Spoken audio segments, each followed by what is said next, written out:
It was a sunny day in Washington, D.C., and Barack Obama, the former President of the United States, was feeling a bit mischievous. He decided to play a harmless prank on his old friend and Vice President, Joe Biden. Now, you might think that former presidents wouldn't engage in such antics, but Barack couldn't resist the opportunity to lighten the mood and share a laugh. Barack had always admired Joe's love for ice cream, and he knew that there was an ice cream parlor just a few blocks away from the White House that Joe frequented. So, he came up with a plan. He called the ice cream parlor owner and explained his idea. The owner was thrilled to be a part of this secret prank and agreed to play along. That afternoon, as Joe Biden was in the Oval Office working on some paperwork, Barack sneaked out of the White House and headed to the ice cream parlor.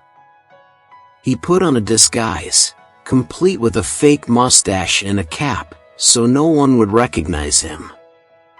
Then, he approached the owner and whispered his plan. The plan was simple. Barack would pretend to be the ice cream parlor's new employee, and when Joe came in, he would serve him a unique ice cream flavor called Biden's Delight. The ice cream itself was regular vanilla, but the trick was that it would turn his tongue blue. The owner had added a harmless food coloring that would last for a couple of hours, just enough to create a hilarious moment.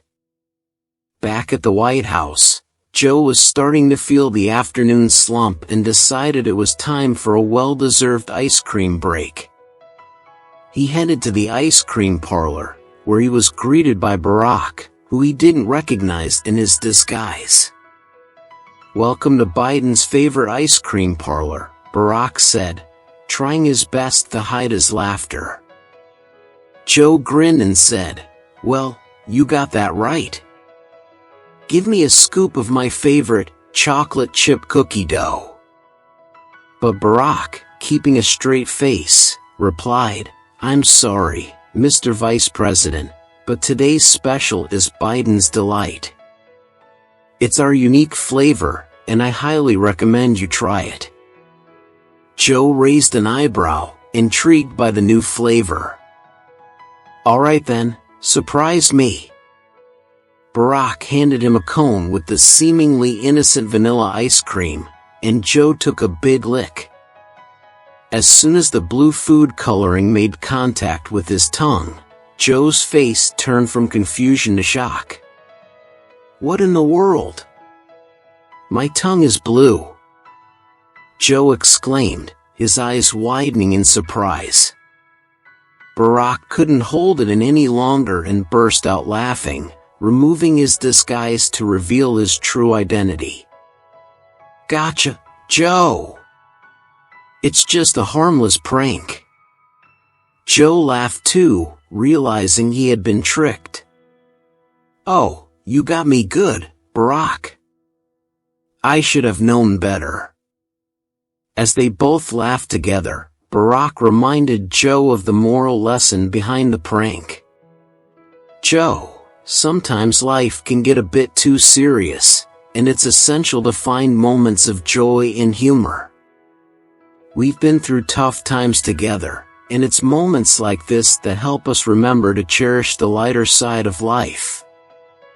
Joe nodded, appreciating the sentiment. "You're right, Barack.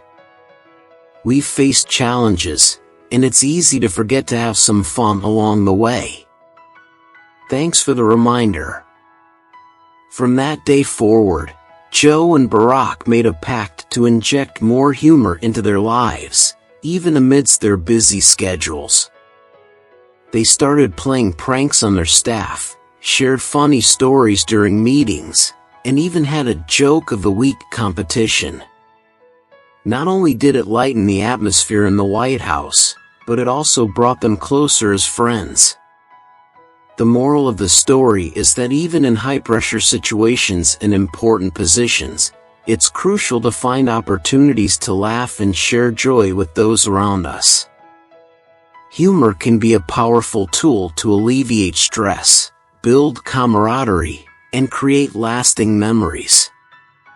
So, no matter where life takes you, never forget to find a reason to smile and share a good laugh with friends and colleagues. And that, my friends, is the hilarious tale of Barack Obama's mischievous prank on his buddy Joe Biden, reminding us all of the value of laughter and camaraderie in even the most serious of circumstances. Thank you for listening. For more stories like this, please consider subscribing.